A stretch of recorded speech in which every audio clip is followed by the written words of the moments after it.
203 cas. Alors, lorsque je parle de 203 cas, 25 décès, quand bien même ça fait 3 semaines que le taux de létalité s'est beaucoup amélioré parce que nous étions déjà à plus de 16% de taux de létalité.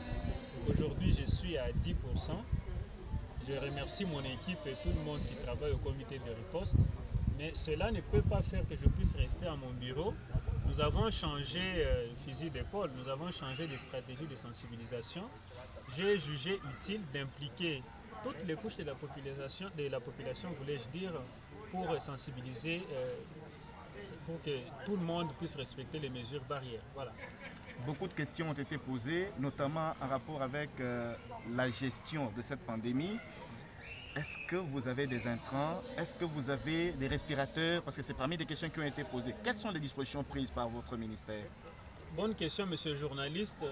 Les dispositions prises, j'ai répondu à cette question, mais comme vous revenez sur ça, je dois préciser que le comité de riposte piloté par son Excellence Madame le gouverneur ad intérim Jeannette Longa Moussamba a pris des dispositions qui ont fait que jusqu'à ce jour, nous ne sommes pas dans la ligne rouge. Hein. Si vous comparez les résultats d'ici et ceux d'ailleurs, donc le travail est en train d'être fait. Les intrants, nous en avons.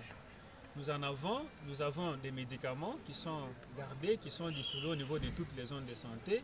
Nous avons des respirateurs. Bien sûr, la demande, on ne peut pas dire que ça suffit. Parce qu'un jour, si nous avons beaucoup de malades, nous ne pourrons pas tenir avec le nombre de respirateurs que nous avons. Nous demandons qu'on puisse nous ajouter d'autres. Mais à ce jour, ce que nous avons, ça nous aide beaucoup. Voilà pourquoi lorsqu'il y a eu des cas même au niveau du territoire, nous avons pris d'autres qui étaient dans le stock. Nous sommes allés servir la zone de santé de Bibanga dans le territoire de Katanda. Donc de ce côté-là, ça va, il y a le ravitaillement et le comité est en train de fonctionner normalement. Monsieur le ministre, qu'est-ce que vous répondez à la population qui doit vous suivre, bien évidemment, par rapport aux fûts que vous avez distribués pour servir de lave-mains? Aujourd'hui, c'est pratiquement vide, hein. On ne voit pas ces fils-là fonctionner par rapport à ce qui avait été prescrit avant.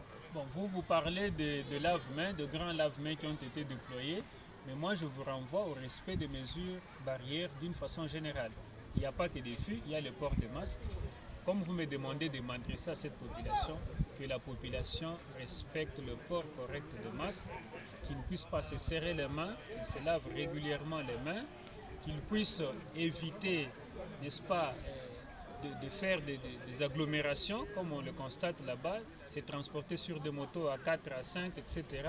Donc tout ce qui est contraire aux gestes barrières doit être prohibé. Quant au lave-mains, bien sûr, c'est tous ces relâchements-là que nous constatons. Voilà pourquoi nous avons changé de stratégie. Nous allons voir comment faire les choses autrement. Merci. Merci, monsieur le ministre.